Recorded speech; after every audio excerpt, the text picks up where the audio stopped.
Ansel BST100. Meron ditong dalawang battery, isang 4 ampere hours na isang 5 ampere hour.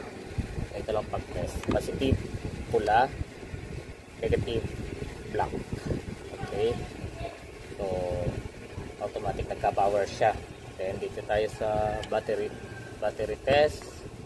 Regular flooded, CCA 500 ampere. Testing 85 CCA, charged 100%, 13.7 volts.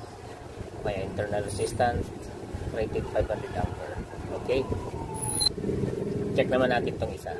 Wala siya ng power, positive yan, negative black. Ganun uli, regular flooded, CCA nya is 500 ampere. Testing, so 94 CCA ito, 94% pa rin siya, pero mataas ang CCA nya kasi nga 5 ampere hour. So ganun lang.